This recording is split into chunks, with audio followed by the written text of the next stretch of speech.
Uma dúvida, né, que muita gente tem quando começa a implementar a reunião one-on-one é que tipo de assunto, né, que tipo de questões devem ser tratadas nessas reuniões. Então, para começar, pessoal, para a reunião ser bem aproveitada, precisa fazer uma pauta prévia.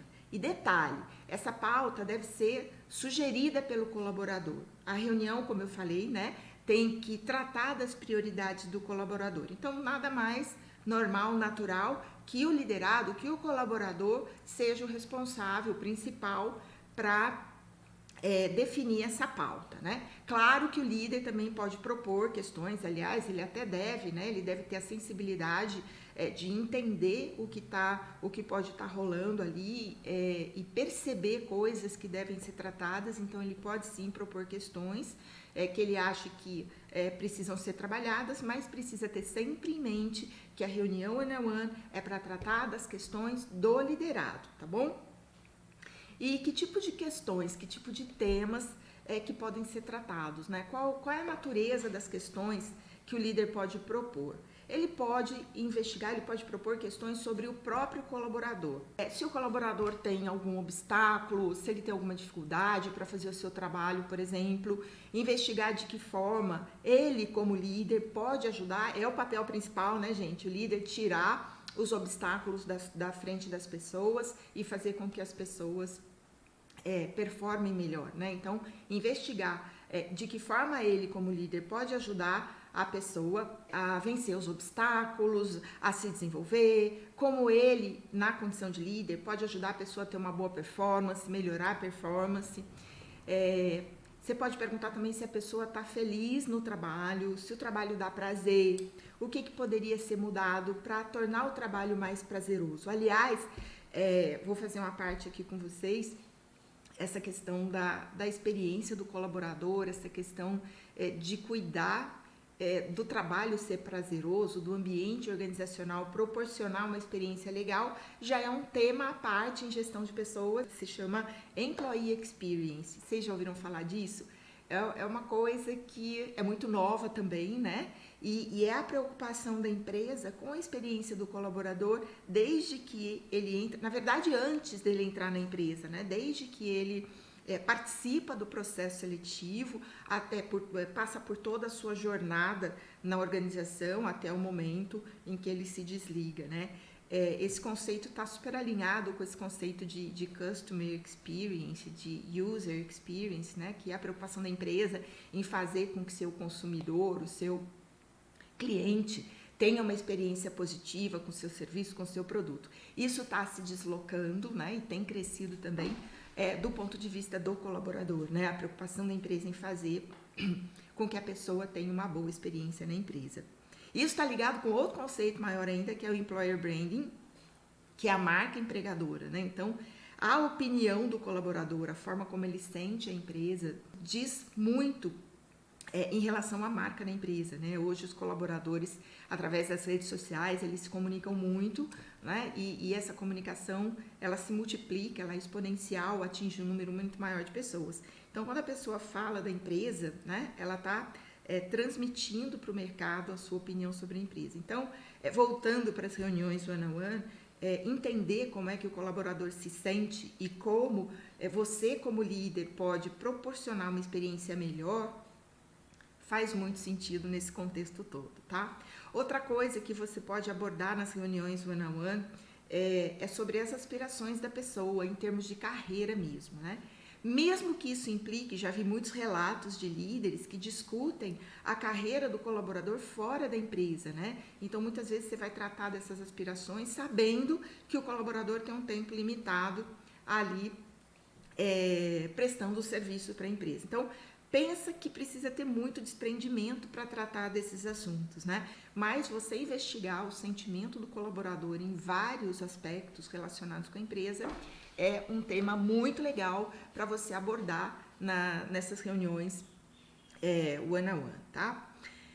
Perguntar também o que a pessoa sente pela empresa ou a opinião da pessoa, do colaborador, sobre o que pode ser melhorado na empresa também. Aqui você pode coletar informações super valiosas que vão ajudar a empresa a a alinhar a sua estratégia, a entender melhor os passos que ela dá e com o que ela conta, né? Muitas vezes a empresa conta com um manancial de conhecimentos, de experiências dentro dela que ela não explora da forma como ela poderia, da forma como ela deveria. Então, esse momento da reunião one-on-one pode ser aproveitado para isso também, né? Para coletar informações sobre a empresa. E não só sobre a empresa, sobre o negócio, mas sobre a própria área. Você pode investigar o que as pessoas estão vendo nos processos da área, nos procedimentos da área, o que pode ser mudado, o que pode ser inovado, né? Muitas ideias inovadoras saem, né, da visão dos colaboradores e isso pode e deve ser explorado também nas reuniões one-on-one, né? E eu me lembro aqui, pessoal, de um filme muito bacana, onde conhecer os colaboradores, conhecer os liderados, os membros do time, é uma coisa crucial para qualquer liderança. O filme é Duelo de Titãs, é um filme já velho, né? Ele trata de no ambiente de esporte, né? Como que os técnicos e como que as pessoas precisam conhecer umas às outras, né? Então, eu vejo muito as reuniões one-on-one como uma forma de você conhecer, de você dar voz para as pessoas.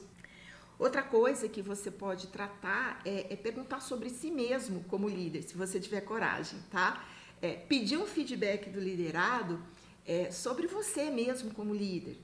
Se tem alguma coisa que do ponto de vista dele você precisa melhorar, perguntar o que o liderado faria, por exemplo, se ele estivesse no seu lugar em determinadas situações. E, gente, eu vou falar uma coisa para vocês, isso é muito difícil. A maior parte das lideranças não tem maturidade para ouvir feedbacks, para processar essas coisas, né?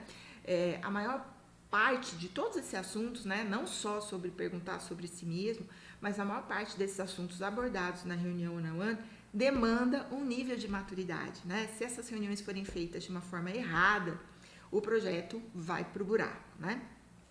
Agora, pensa na riqueza de informações que a sua empresa pode ter, na oportunidade que você tem de identificar problemas e tratar rapidamente as causas desse problema, né? Então, se essas questões forem tratadas, devidamente tratadas, elas podem ser resolvidas, se for um problema, né? Pode ser resolvida muito mais rapidamente e a empresa vai ter condições muito maiores de identificar problemas que às vezes crescem, tomam proporções volumosas.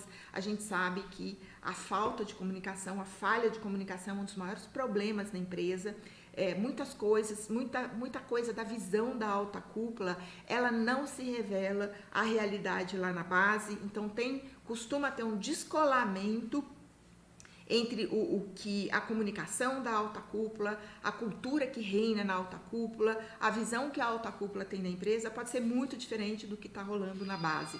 Então, essa é uma super oportunidade de você trabalhar o conhecimento da empresa, né? Então, isso não pode ficar só entre o líder e o liderado, tá bom? E surgem aí, pessoal, inclusive questões relevantes da vida mais íntima, da vida pessoal dos colaboradores, dependendo da habilidade do líder, ele pode até descobrir e ajudar o colaborador com questões pessoais. Mesmo que a maior parte dos líderes, via de regra, né, não sejam psicólogos, né, para tratar desses assuntos, se ele não conseguir dar conta disso, essas questões podem ser encaminhadas para pessoas certas, para pessoas mais preparadas, que de repente podem lidar melhor com esses assuntos, né? Então, tem esses benefícios e principalmente a questão da comunicação, né? A reunião one-on-one é um super, mega canal de comunicação.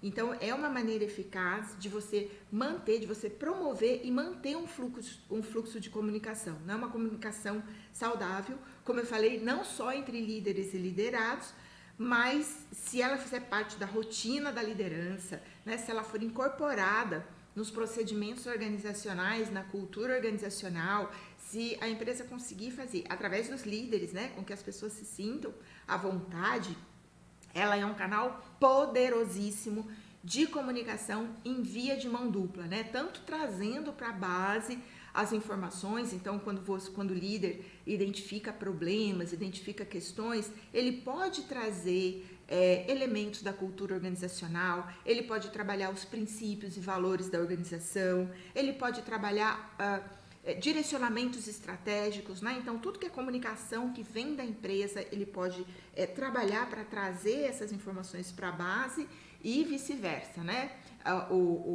Da base para cima também. Então, isso é mega saudável dentro da organização. Eu queria chamar a atenção de vocês agora sobre 3 pontos que eu vejo assim, que são mega importantes, fatores críticos de sucesso, para que a empresa, na verdade, tenha o resultado que ela espera das reuniões one-on-one. Então, um desses pontos é o preparo das lideranças. O preparo das lideranças, assim, acho que é o mais crucial de todos, tá? O que a gente mais vê nesse mundão corporativo, gente, são lideranças despreparadas para fazer gestão de pessoas. Então, as empresas promovem muitas pessoas sem preparo.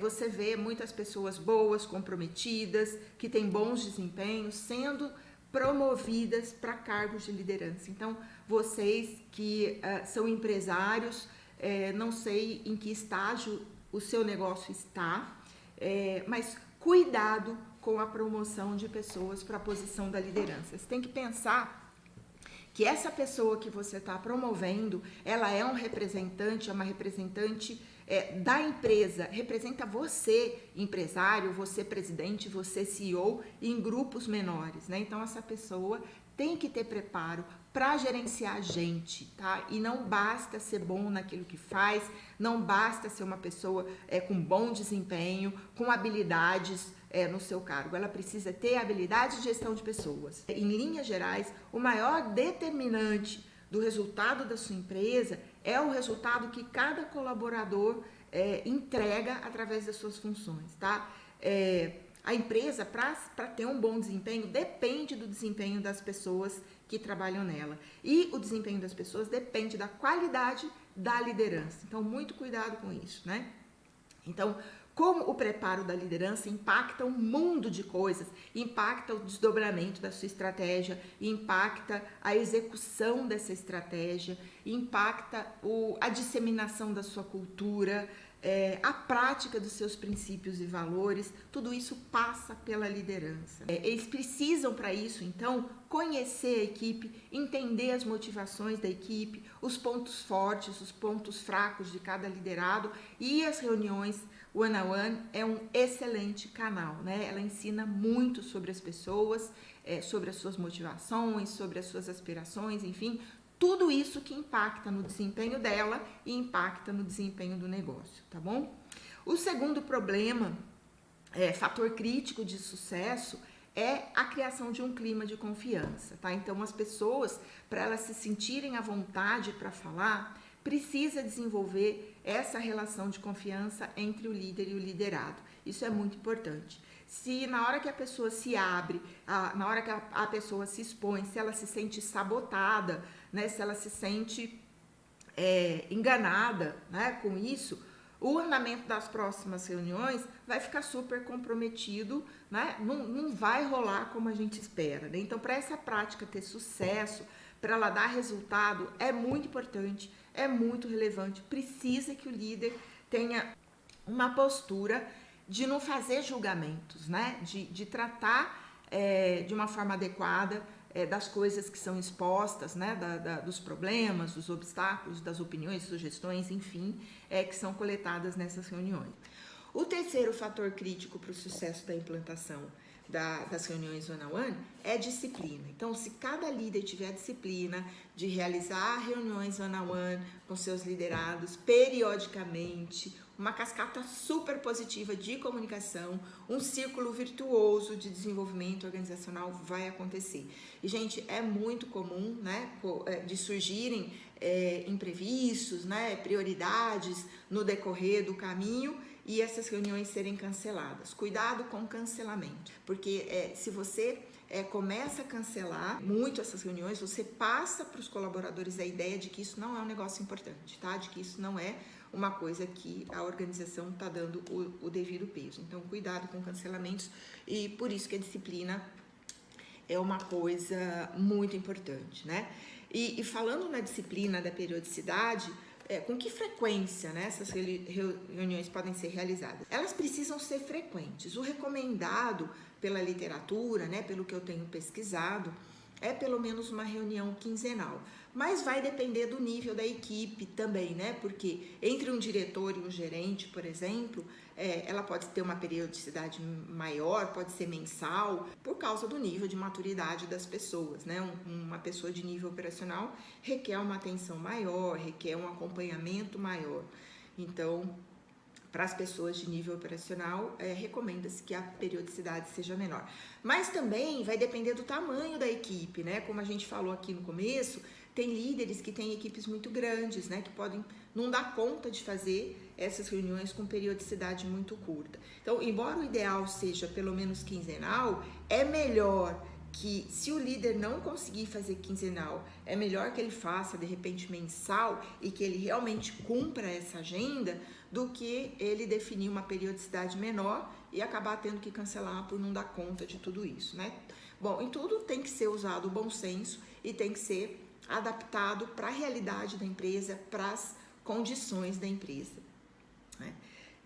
Aqui, o fato da pauta da reunião ser da responsabilidade do liderado é um ponto positivo também nesses casos do líder com uma equipe muito grande, né, com muitos liderados. Então, o líder não precisa investir tempo para se preparar, para preparar a reunião, né? Então, pensa que se um liderado levar 1 hora para montar uma pauta, para se preparar para a reunião, imagina se o líder tivesse que fazer isso por conta própria para cada liderado. Então, ter o colaborador aí no comando da pauta, coloca na mão dele essa responsabilidade e economiza tempo da liderança também. A tendência, né, quando você deixa isso na mão dos liderados, né, a responsabilidade de refletir sobre o que vai ser proposto, sobre o que vai ser tratado nas reuniões, a tendência é que as pessoas proponham temas realmente relevantes para elas, né? Isso faz com que as reuniões sejam mais eficazes, com que os pontos que estão sendo tratados ali realmente sejam importantes e que eles sejam discutidos devidamente. Então, é muito legal essa questão da responsabilidade estar na mão do colaborador, tá? Como eu falei, né, embora a proposta da pauta seja uma prerrogativa do liderado, o líder tem que ser capaz de assumir as rédeas. É o líder que conduz a conversa, né? Sempre deixando o liderado à vontade, mas durante a reunião é ele que conduz e ele tem que ter habilidade para isso, né? No final dessas reuniões, pessoal, o que a gente tem que extrair, né? O colaborador precisa sair dessas reuniões com a sensação de que elas são benéficas, de que elas são para o seu próprio bem, de que essas reuniões vão trazer valor para o seu desenvolvimento, tanto o desenvolvimento pessoal quanto o desenvolvimento pessoal e profissional, né?